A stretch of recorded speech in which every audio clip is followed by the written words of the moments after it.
Premier constat, ce rendez-vous était avant tout politique. Que ce soit lors du conseil d'administration ou dans l'hémicycle, ce sont les présidents de région et la ministre des Sports qui sont au centre des débats. Edgar Gros-Piron, lui, le sportif, le président du comité d'organisation, est mis sur le côté.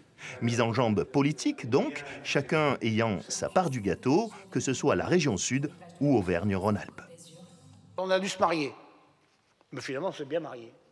Et dans ce mariage, on a fait un beau bébé, qui sont les Jeux Olympiques 2030. Chacun sa part du gâteau, encore une fois. 4 sites olympiques pour 4 départements. Briançon aura son village olympique, tout comme Nice. La capitale des Alpes-Maritimes abritera la patinoire, seule infrastructure nouvelle de ces Jeux, à côté du stade de l'Alliance Riviera.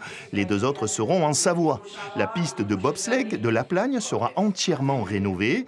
Les Jeux se veulent propres, à coût réduit, et pense au futur. Héritage, c'est le mot-clé. Quand on parle d'héritage, pour nous, ça veut dire que ces jeux doivent être utiles au territoire, aux habitants. C'est vraiment ça qui est derrière le mot héritage. Donc c'est pour ça qu'on prévoit la construction de villages qui vont pouvoir répondre à des enjeux de logement, d'étudiants à Nice, mais aussi de saisonniers dans les Alpes, mais aussi des besoins d'aménagement, d'accessibilité des stations de ski. À noter que Serre Chevalier accueillera le ski de boss, la discipline d'Edgar Gros-Piron, et Montgenèvre le snowboard. Edgar Gros-Piron, le seul à parler de sport dans l'hémicycle.